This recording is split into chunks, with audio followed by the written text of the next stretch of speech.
Hello everyone and welcome to English literature feed India. आज हम करेंगे गलिवर्स ट्रैवल की सेकंड वॉयज जिसका नाम है अ वॉयज टू ब्रॉप्टिंगनैक। इससे पहले मैं लिलीपुट वाली वॉयज के बारे में और डिटेल्ड इंट्रोडक्शन, हिस्टोरिकल कॉन्टेक्स्ट और पॉलिटिकल सटायर जो फर्स्ट वॉयज में है उसके ऊपर एक सेपरेट वीडियो बना चुकी हूँ जिसका लिंक आपको नीचे डिस्क्रिप्शन बॉक्स में मिल जाएगा। तो चलिए आइए स्टार्ट करते हैं इस वीडियो के साथ। डायरेक्टली स्टार्ट करते हैं अ वॉयज टू ब्रॉप्टिंगनैक की समरी के साथ। 20 जून 1702, 10 महीने बाद उसकी वापसी के लिलीपुट और ब्लेफुस्को से जो गलिवर है he returns to the sea in a ship named Adventure। तो जो जर्नी है काफी स्मूथली चलती है और सिर्फ डीले क्या होती है कि जो कैप्टन है he has contracted some illness। तो अगेन काफी महीने तक वो जो उनकी जर्नी है स्मूथली चलती है और फिर एक दिन स्टॉर्म आता है, वहां पर तूफान आता है और जो उनका शिप है adventure that is throne several miles of track. तो 6 जून 1703 को जो क्रू है उनका वो उनको लैंड दिखती है और उस टाइम पर जो उनका कैप्टन है वो काफी सारे आदमियों को वो शोर पर भेजता है पानी लाने के लिए। जो गलिवर है वो उन बाकी लोगों से थोड़ा अलग चला जाता है वो कंट्री साइड देखने के लिए। और फिर बाद में जब वो वापस आता है वो देखता है कि जो वो सारे लोग हैं जो उसके क्रू मेंबर्स हैं they are in the boat hurrying back to the ship. तो वो कोशिश करता है उनको बुलाने की, आवाज देकर बुलाने की, पर वो देखता है कि they are being chased by a giant, मतलब बहुत बड़ा कोई जायंट है, बहुत साइज में बहुत बड़ा है कोई, and those crew members are being chased by that giant. हालांकि जो जायंट है that is not able to catch the boat. तो जो गलिवर है he runs as fast as he can into the island. जो गलिवर है वो देखता है कि जो वो आइलैंड है काफी अच्छे से कल्टिवेटेड है, बट ही सरप्राइज कि जो वो वहां पे रियलाइज करता है कि जो उनकी घास है, जो ग्रास है, even that is more than 20 feet tall. ऐसे ही जो कॉर्न है that is at least 40 feet high. तो गलिवर जो है वो एक और जायंट को देखता है एंड दिस टाइम ये वाला जो जायंट है ही इज वेल ड्रेस्ड और वो रास्ते पर चल रहा है। तो ये वाला जो जायंट है उसके साथ में 7 वर्कर्स भी चल रहे हैं जिनको वो इंस्ट्रक्ट करता है कि अब वो जो कॉर्न है उसको रीप करना शुरू कर दे। ऑल्दो गलिवर को समझ नहीं आती उनकी भाषा बट उसके एक्शन से वो समझ जाता है। And now Gulliver he is exhausted और काफी निराश है वो, और वो लेट जाता है और होप करता है कि he will die. Now this is interesting, okay, क्यों जब वो वहां पर लेटा होता है ही स्टार्ट्स टू थिंक कि जहां पर लिलीपुट में वहां पर जो लिलीपुटियंस थे दे यूज टू थिंक गलिवर के बारे में that he is such a powerful and strong creature. पर अब वो वैसा फील करता है जैसा एक सिंगल लिलीपुटियन फील करता होगा, बिकॉज यहाँ पर ये छोटा है, गलिवर छोटा है और जायंट्स के सामने, और वहां पर गलिवर बड़ा था, लिलीपुट में गलिवर बड़ा था और लिलीपुटियंस छोटे छोटे से थे। तो इसको वहां पर बहुत जायंट, बड़ा, पावरफुल, स्ट्रॉन्ग फील होता था।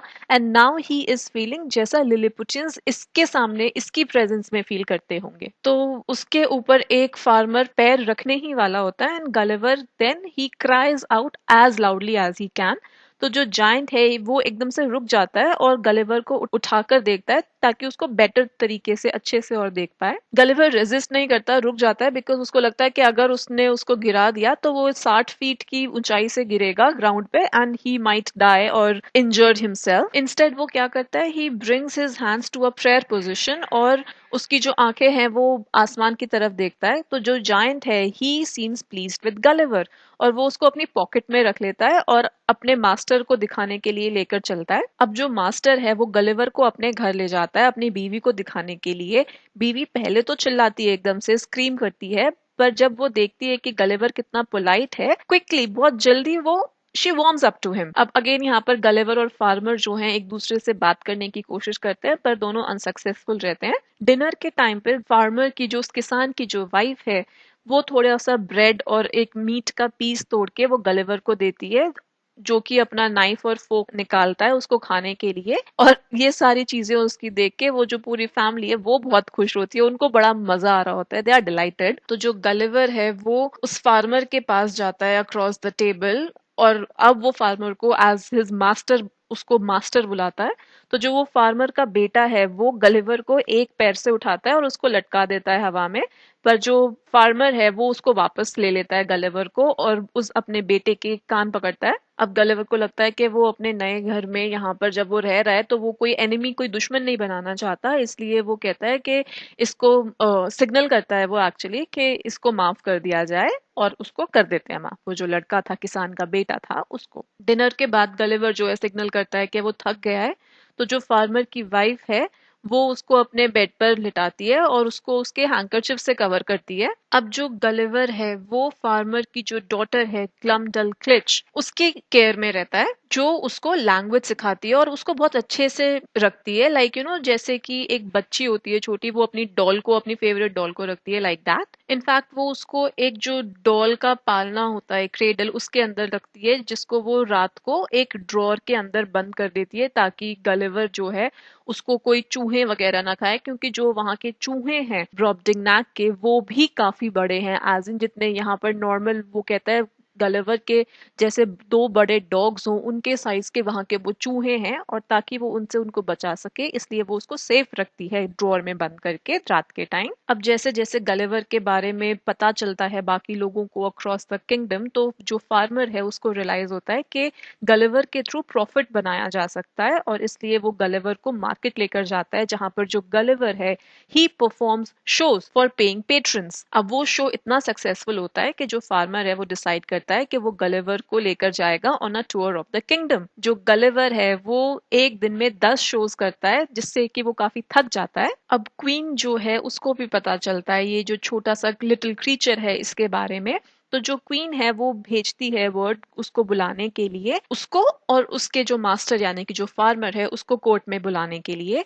जो गलिवर है ही इमीडिएटली इम्प्रेसेस द क्वीन अपने कॉम्प्लीमेंट्स वगैरह के साथ, जनरल मैनर के साथ। तो जो क्वीन है वो फार्मर को पूछती है कि if he would be willing, कि वो जो गलिवर को बेचेगा क्या। अब जो फार्मर है उसको लगता है कि शायद गलिवर महीने भर में मर जाएगा क्योंकि उसने इतना वेट लूज कर दिया है जो कॉन्टिन्यूसली परफॉर्मेंसेस की वजह से, तो इसलिए वो एकदम से बहुत जल्दी क्विकली प्राइस बता देता है कि किस प्राइस पे वो गलिवर को बेचेगा। तो गलिवर जो है वो भी खुश है कि अब उसको कोर्ट में रहने को मिलेगा, and he is done with performing, कि अब उसको परफॉर्मेंसेस नहीं देने पड़ेंगे, अब उसको परफॉर्म नहीं करना पड़ेगा। वो सिर्फ इतना और कहता है कि उसके साथ ग्लमडलक्लिच जो है वो और रहे ताकि उसकी देखभाल कर सके वो। अब बाद में क्या होता है, जो क्वीन है वो गलिवर को किंग के पास लेकर जाती है, तो जो राजा है उसको पहले लगता है कि गलिवर शायद कोई मैकेनिकल क्रीचर है, पर उसको इवेंचुअली ये यकीन हो जाता है दैट गलिवर जो है ही इज जस्ट हेल्पलेस।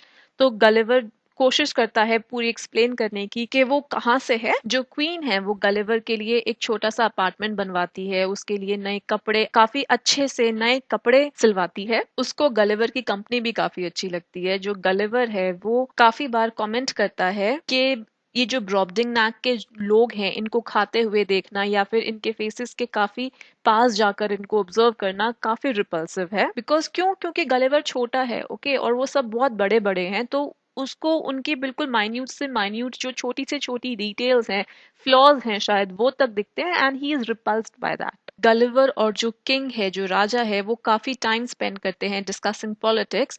तो गलिवर एक्सप्लेन करता है कि चीजें कैसे वर्क करती है जहां से वो आता है, एज इन इंग्लैंड से। जो राजा है वो इंग्लिश पॉलिटिक्स के ऊपर हंसता है, and Gulliver is kind of offended at first, पर देन सून गलिवर को ये रियलाइज होता है कि जो उसके एडवेंचर्स हैं they have begun to sway him to the same opinion, कि वो भी अब ऑलमोस्ट यही ओपिनियन रखता है, कि उसका जो पर्सपेक्टिव है वो अब बदलना शुरू हो गया है। अब क्वीन के पास एक और ड्वार्फ भी था। ड्वार्फ्स होते हैं वो जो छोटे छोटे से, जैसे आता है ना snow white and the seven dwarfs, तो वो वाले जो छोटे छोटे से लोग होते हैं ड्वार्फ्स। तो क्वीन के पास एक जो ड्वार्फ होता है, गलिवर कहता है कि he finds an enemy in that queen's dwarf, क्योंकि जो ड्वार्फ है ही इज जेलस। क्यों?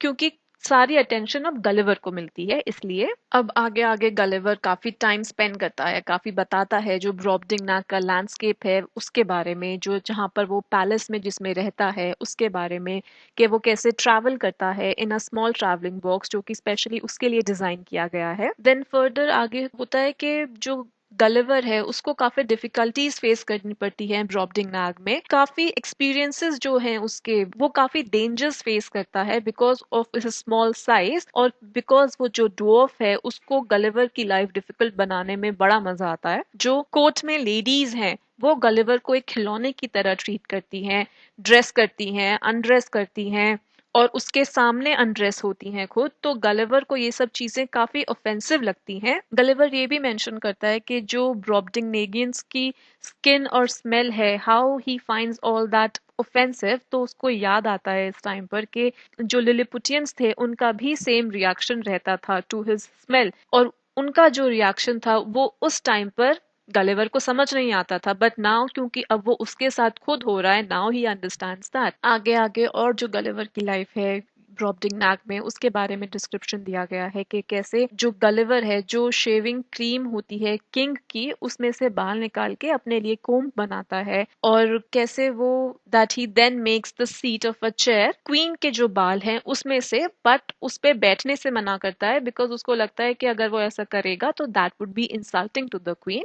और ग्लमडल क्लिच के लिए भी एक छोटा सा पर्स बनाता है। गलिवर किंग से भी काफी बार मिलने जाता है, और जो किंग है वो रिक्वेस्ट करता है कि वो जो डिटेल डिस्क्रिप्शन दिया जाए गवर्नमेंट ऑफ इंग्लैंड का, जो कि गलिवर बताता है। जो वो किंग है वो काफी क्वेश्चंस पूछता है गलिवर से, and he challenges various aspects of the government, and he has particular difficulty with England का जो वायलेंट पास्ट रहा है उसके साथ। इन द एंड जो किंग है वो कंक्लूड करता है कि इंग्लिश जो लोग हैं, जो ये इंग्लैंड के जो लोग हैं, वो ब्रॉबडिंगनेगियन से काफी नीचे हैं। And he famously calls them, this is a very famous quote from the book, he calls them the most pernicious race of little odious vermin that nature ever suffered to crawl upon the surface of the earth. Now of course जो Gulliver है he is offended कि कैसे जो king ने उस English लोगों को एकदम से डिसमिस कर दिया ये बोल के कि वो बहुत लोली सोसाइटी है। तो वो इम्प्रेस करने की कोशिश करता है राजा को बता के कि जो काफी सारे ग्रेट इन्वेंशंस रहे हैं इंग्लैंड का उनके बारे में, and he starts with the gun powder.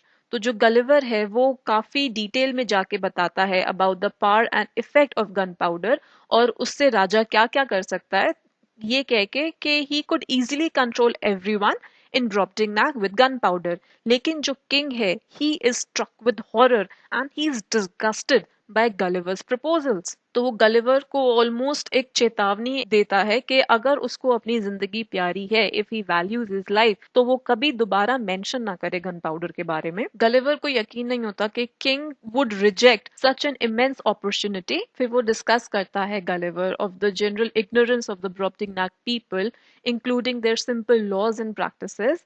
Now जो गलिवर है वो अब ब्रॉबडिंगनाग में उसको रहते हुए 2 साल हो गए हैं, और उसको स्ट्रांगली लगता है कि अब टाइम आ गया है यहाँ से जाने का, बिकॉज वहां पर उसको basically as a pet treat किया जा रहा है। पर जो रॉयल फैमिली है वो नहीं चाहती उससे पार्ट करना, उससे अलग होना, कि वो नहीं चाहती कि गलिवर जाए। अब कोइंसिडेंटली एक जब वो ट्रिप पर जाते हैं सी शोर के, तो एक बड़ी सी ईगल आती है, चील आती है, और वो जो गलिवर का ट्रैवलिंग बॉक्स है उसको लेकर उड़ जाती है। उसके साथ गलिवर भी उसी के अंदर होता है। अब जब उसको रियलाइज होता है कि वो जो बॉक्स है वो एडिबल नहीं है, वो उसको खाया नहीं जा सकता, तो वो जो ईगल है उसको समुंदर के अंदर, सी के अंदर ड्रॉप कर देती है। कुछ टाइम बाद वो जो बॉक्स है that is picked up by a passing ship. जो गलिवर के नॉर्मल प्रपोर्शंस का शिप होता है, गलिवर के साइज के जो लोग होते हैं उसके अंदर, उन लोगों के द्वारा गलिवर को शुरू में बहुत मुश्किल होती है वापस से एडजस्ट करने में to the size of things back in England, और उसको लगता है कि he feels much larger than the others,